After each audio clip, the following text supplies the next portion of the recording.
Good morning everyone, welcome to knowledge account. আমরা দেখব 23 December 2025 এর ডেলি কারেন্ট অ্যাফেয়ার্স, তার সাথে সাথে রিলেটেড স্ট্র্যাটেজিকে। প্রথম প্রশ্ন, প্রথম সাফ ওমেন্স ক্লাব চ্যাম্পিয়নশিপ 2025 জিতেছে কোন club?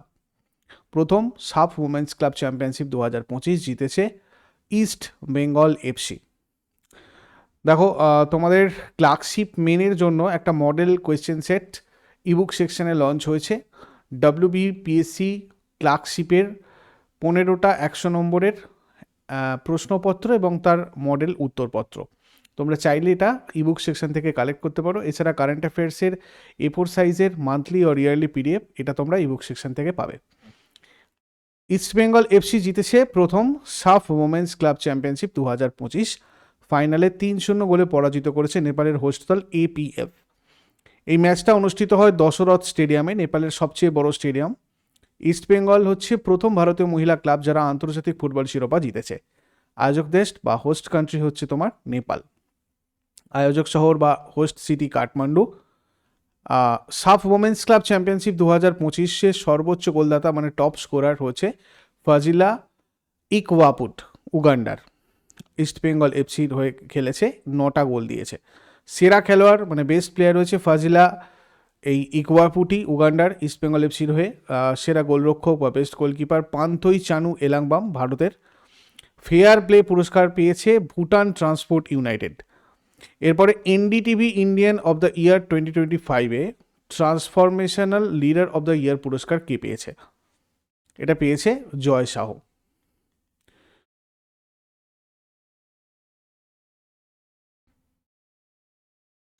NDTV Indian of the year 2025 অনুষ্ঠানে বিশেষ সম্মান জয় সাহ পেয়েছেন transformational leader of the year পুরস্কার।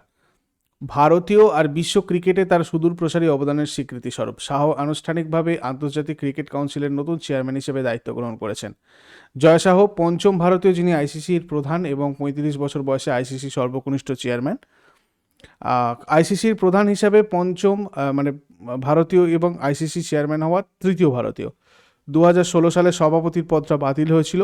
জগমোহন ডালমিয়া প্রথম ভারতীয় যিনি 1997 থেকে 2000 সাল পর্যন্ত ICCর সভাপতি ছিলেন। শরদ পাওয়ার 2010 থেকে 2012 সাল পর্যন্ত একটা মেয়াদে ICCর প্রেসিডেন্ট হওয়া দ্বিতীয় ভারতীয় ছিলেন। 2014 সালে প্রাক্তন BCCI সভাপতি N শ্রীনিবাসন ICCর প্রথম চেয়ারম্যান নির্বাচিত হয়েছিলেন। আর শশাঙ্ক মনোহর 2015 সালে N শ্রীনিবাসনের স্থলাভিষিক্ত হন এবং দ্বিতীয় ভারতীয় হিসেবে ICCর চেয়ারম্যান হিসেবে নির্বাচিত হন। মেয়াদ ছিল 2015 থেকে 2020 পর্যন্ত। জয় শাহ হলেন তৃতীয় ভারতীয় যিনি ICC চেয়ারম্যান এবং পঞ্চম ICCর প্রধান। এরপরে কোন রাজ্য সরকার কাবেরী নদীর বদ্বীপ অঞ্চলে স্মুথ কোটেড অটার সংরক্ষণের জন্য বিশেষ উদ্যোগ নিয়েছে? তামিলনাড়ু। এটা হচ্ছে স্মুথ কোটেড অটার। কেমন?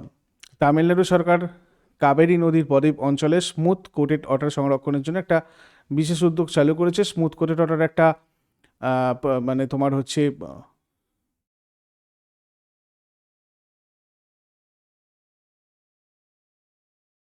অটারদের জনসংখ্যা সমীক্ষা করা, তাদের প্রাকৃতিক আবাসস্থল উন্নত করা এবং স্থানীয় মৎস্যজীবী সম্প্রদায়ের সাথে অটারদের সংঘাত কমানো। স্মুথ কোটেড অটার হচ্ছে এক ধরনের ভোঁদর বেসিক্যালি, যারা ছোট আর মসৃণ লোমের হয়, গোলাকার মাথা এবং হীরের মতো দেখতে, নাক থাকে, যারা দক্ষিণ আর দক্ষিণ পূর্ব এশিয়ার নদী, জলাভূমি আর ম্যানগ্রোভ বন অঞ্চলে বসবাস করে। সামাজিক প্রাণী, দলবদ্ধভাবে শিকার করে, মূলত মাছ খায়, তবে উদ্ভিদ আর ছোট প্রাণীও খায়। এদের প্রজাতিটা ভঙ্গুর হিসাবে তালিকাভুক্ত এবং বাসস্থান ধ্বংস আর দূষণের কারণে এরা বিপন্ন। এরপর হচ্ছে Salman Khan the sultan of Bollywood বইটা কে লিখেছেন? এটা লিখেছেন Mohar Basu. Salman Khan the sultan of Bollywood, Salman খানের অভিনয় জীবনের নানা পর্যায়কে তুলে ধরা হয়েছে এই বইয়ের মাধ্যমে। তারপরে অরোভিল ফাউন্ডেশনকে কোন মর্যাদা দেওয়ার সুপারিশ করা হয়েছে? Recently institution of national importance এর মর্যাদা দেওয়া হচ্ছে অরোভিল ফাউন্ডেশনকে। ইনস্টিটিউশন ন্যাশনাল ইম্পর্টেন্ট হচ্ছে শীর্ষস্থানীয় শিক্ষা প্রতিষ্ঠানসমূহ, মানে ভারতের সংসদ কর্তৃক বিশেষ আইন প্রণয়নের মাধ্যমে এই মর্যাদা দেওয়া হয় উচ্চশিক্ষা মান উন্নয়ন আর দক্ষ মানব সম্পদ গঠনের লক্ষ্যে যারা কাজ করে। INI প্রতিষ্ঠানগুলোর সুবিধা হচ্ছে এখানে স্বায়ত্তশাসন থাকে, বিশেষ সরকারি তহবিল দেওয়া হয় এগুলোকে। এগুলোর জন্য মানে ফান্ড অ্যালটেড থাকে, আর উন্নত শিক্ষার গবেষণা পরিকাঠামো থাকে এগুলোতে। যেমন ধরো IIT, AIIMS, IISc, NIT, IIIT, NID, এগুলো আর কি তোমার উল্লেখযোগ্য আইএনআই প্রতিষ্ঠান বা ইনস্টিটিউশন অফ ন্যাশনাল ইম্পর্টেন্স প্রতিষ্ঠান। এরপরে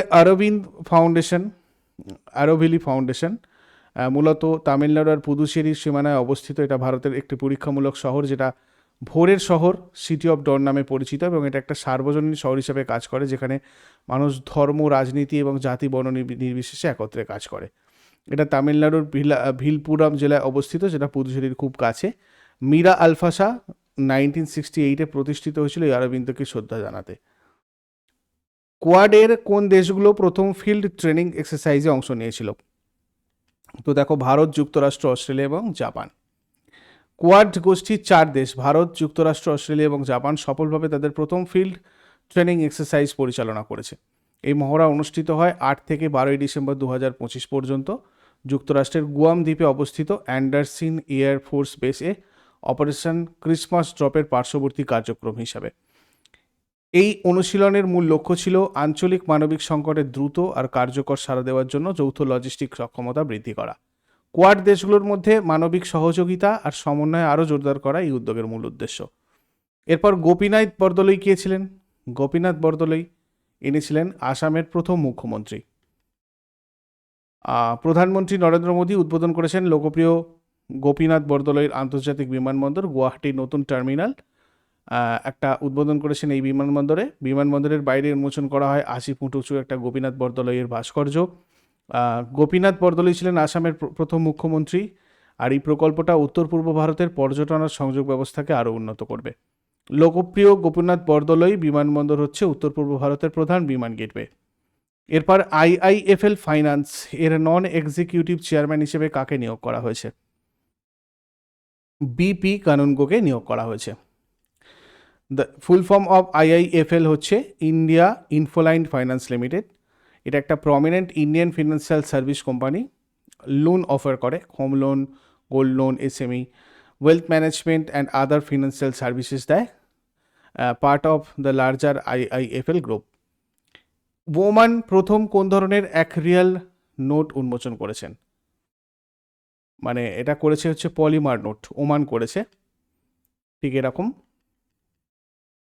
এটা দেশটার মুদ্রার ইতিহাসে প্রথম এরকম পলিমার বা প্লাস্টিক জাতীয় উৎপাদনে তৈরি নোট করেছে, যেটা প্রচলিত সুতি কাগজের নোটের তুলনায় অনেক বেশি টেকসই আর অত্যাধুনিক নিরাপত্তা বৈশিষ্ট্য সম্পন্ন। ওমানের রাজধানী মাস্কাট, মুদ্রা ওমানি রিয়াল।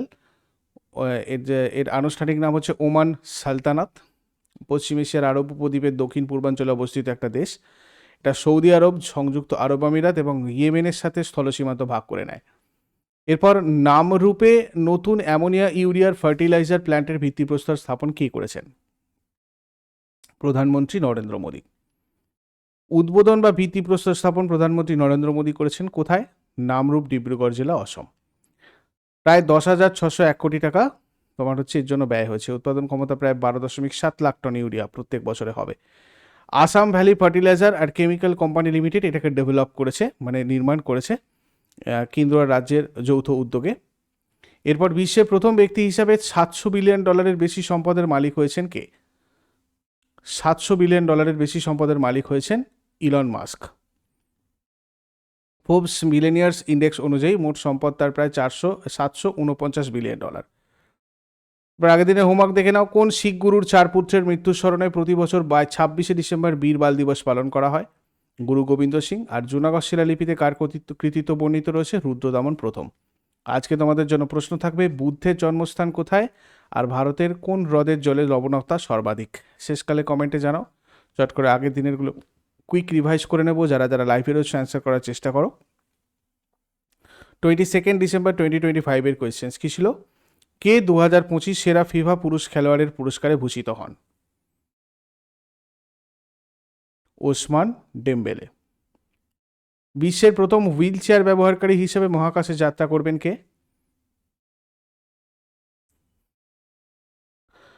মিখাইলা বেন্থুয়াস।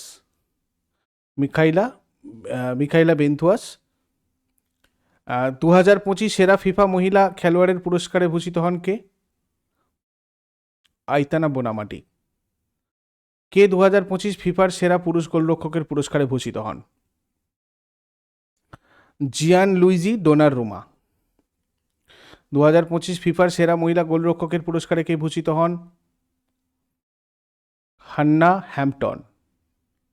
ভারত আর নেদারল্যান্ডের মধ্যে দ্বিপাক্ষিক বাণিজ্য আর বিনিয়োগ সম্পর্ক জোরদার করতে কোন কমিটি গঠন করা হয়েছে? Joint trade and investment committee. প্রথম লার্নিং ডিসেবিলিটি সম্পন্ন শিল্পী হিসেবে টার্নার প্রাইজ জিতেছেন কে? নিনা কালু। ওয়ার্ল্ড বাস্কেটবল ডে 2025 কবে পালিত হয়? 21 ডিসেম্বর। জম্মু ও কাশ্মীরে প্রথম জেনজি পোস্ট অফিস কোথায় চালু করা হয়েছে? এইমস বিজয়পুর। সাম্প্রতিক ওয়াডা রিপোর্ট 2024 অনুযায়ী তৃতীয় ধারাবাহিক বছরে বিশ্বের সবচেয়ে খারাপ ডোপিং অপরাধকারী দেশ হিসাবে কোন দেশ স্থান পেয়েছে? ভারত। এগুলো ছিল আগের দিনের প্রশ্ন। ইউজফুল বলে মনে হলে লাইক করো, শেয়ার করো, কমেন্ট করে ফিডব্যাক জানাও। আর প্রতিদিন সকাল 6টার সময় ডেলি কারেন্ট অ্যাফেয়ার্সের আপডেটের জন্য নলেজ অ্যাকাউন্টকে সাবস্ক্রাইব করে বেল আইকন প্রেস করে অলে ক্লিক করে নাও। Thank you so much. Take care. Have a great day.